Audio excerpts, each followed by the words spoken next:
Hey folks, and welcome back to the Mortgage Farmer. Today we're going to talk about a hodgepodge of information in this little brief update that I'm going to give you. We're going to hit on the Fed deciding to hold rates steady at their March meeting. We're going to hit at a hint that there's going to be maybe as many as 2 rate cuts in 2024. We're going to go back and talk about inflation. We're still in the threes. What does that mean? How about a discussion about the affordability of homes for new home buyers and where we are with that? Commercial real estate continues to be a problem. And in a great oxymoron, an event called the Fed Listens, where the Fed actually listens to consumers and small businesses about how the economy is impacting them. Come along with me as we talk about those things right here on the Mortgage Farmer. Let's take a look. So the first topic in our hodgepodge, we're going to talk about the most recent Fed meeting, March 19th and 20th. That was last week because we are recording this on March 26th. But on the 19th and 20th, the Federal Open Market Committee held their March meeting and they decided to leave rates alone. I know that's a shocker to you, but they did not lower interest rates. They have held rates steady for what is now a 23-year high on the federal funds rate. They are holding it steady at between 5.25 and 5.5. That is their target benchmark for the federal funds rate. And as you might imagine, car loans, home equities, credit cards, personal loans, and to a lesser extent mortgage rates are all driven off of that baseline 5.25 to 5.5 for the federal funds rate. 23-year high. Think back. We are in March of 2024. Think back to roughly where we were 23 years ago. I'll help you out a little bit. That would have been 2001. That would have been right around the time of September the 11th. Remember that. So, since last year, I have been predicting that there would be rate cuts likely at the June meeting. Go back and watch those videos and audit for yourselves the accuracy of what I've put out on these videos. Now, 2 things have changed since that. First of all, we expect rate cuts no sooner than June. Last year, the Fed was hinting that they might drop rates in March, which of course we now know didn't happen, but we're looking at June. The second thing that is important here is that we are now expecting, and this is straight from the Fed, a cumulative federal funds reduction of about 0.5% instead of a full 1% by the end of 2024. Now, note, and I've said this before, the Fed doesn't control mortgage rates, but they certainly have the ability to influence them. Mortgage rates are determined by the mortgage-backed securities market. Well, of course, the mortgage-backed securities market gets its lead from other economic indicators, which are all being coerced, might be a good way, by the actions of the Fed. So let's remember that. Now, let's talk about the next thing on our list with the hodgepodge that we talked about, inflation. So we've had this constant drumbeat from the Federal Open Market Committee that we have got to get to 2% inflation, 2% or lower. Boy, wouldn't that be a dream? Inflation has continued to be stubborn, and the Fed inflation numbers, or what we call the CPI, Consumer Price Index, came in at 3.2. But once again, we need to remember what that includes.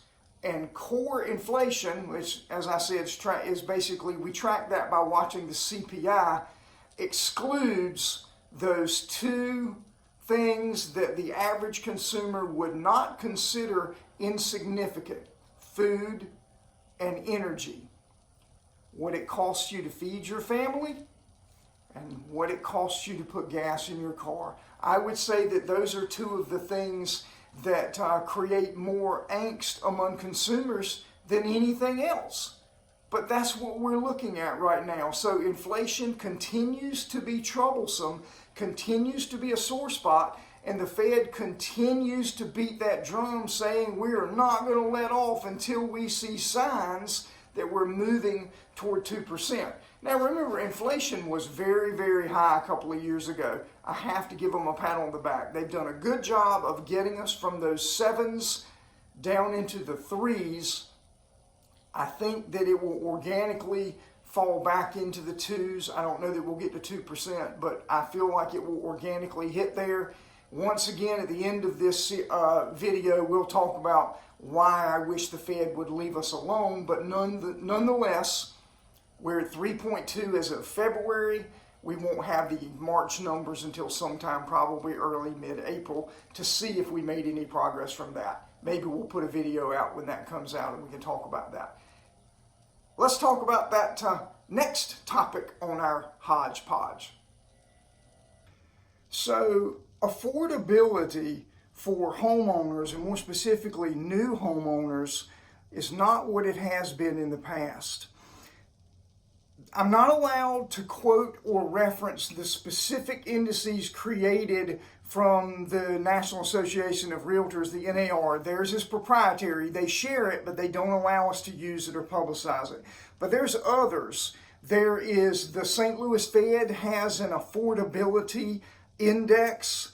I've already talked about NAR. Wells Fargo's got one as well. And the gist is this: the ability for a median income consumer to buy a median priced home in your community is down almost 50%. Now, this is an index that we're talking about. I don't mean there's 50% fewer of them doing it. The way they calculate the index, it's down almost 50% from its high in early 2021. And when I say high, that meant that the index was high, meaning that it was easier for a new home buyer to be able to purchase a home. The affordability of that home was greater in early 2021 than it is now. Now, there's two basic pieces to this equation that we have to talk about. The first is the cost of funds, i.e. the mortgage. If your interest rate is 3%, your monthly payment is going to be lower. If your interest rate is 7%, your monthly payment is going to be higher.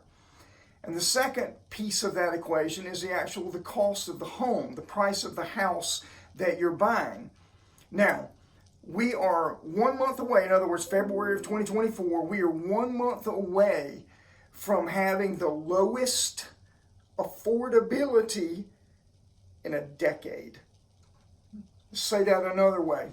In the last 10 years, the month of February was the least affordable for new homeowners to come into home ownership than it had been at any point in the previous 10 years. I only go back that far because that was as far back as I was able to readily glean the statistics that I needed to create this video for you guys. But it's not nearly what it was in the past. Now, there were periods of time in the 2012, 13, 14, 15 range that it was even more attractive. 2021, early 2021, it wasn't at its highest all time. It's just the highest that it had been in a decade. So we want to pay attention to those pieces of information.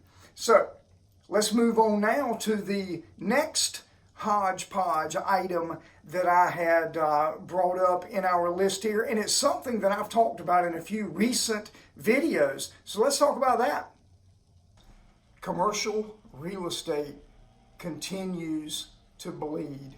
We learned last month that the bill for the bailouts last year of those 3 banks that went under, now the 2 biggies were Silicon Valley and Signature Bank, but the bill that's come due for that has gone up by nearly 25%. FDIC published an expectation at the end of 2023 that the cost would be roughly $16.1 billion.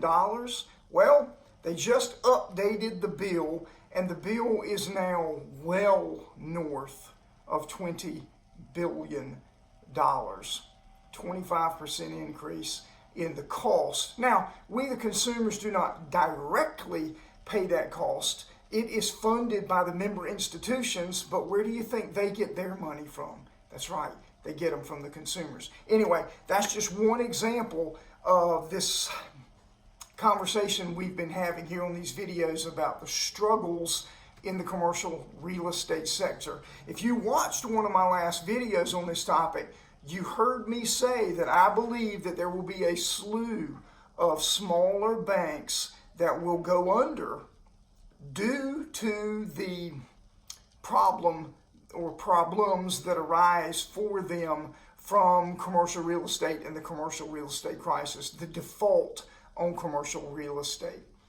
Wells Fargo, not one of the small ones, one of the biggies, Wells, B of A, Chase, Citi, those are the biggies, and I'm sure I'm missing a couple, but those are the biggies. Well, Wells has already set aside several $billion to offset the expected coming defaults on their commercial real estate holdings. But we've long suspected that the real damage would not be done to the big boys, but to the smaller banks that simply can't afford, they can't handle the level of losses that the bigger banks can handle. And as a result of that, it's kind of almost like a self-fulfilling prophecy.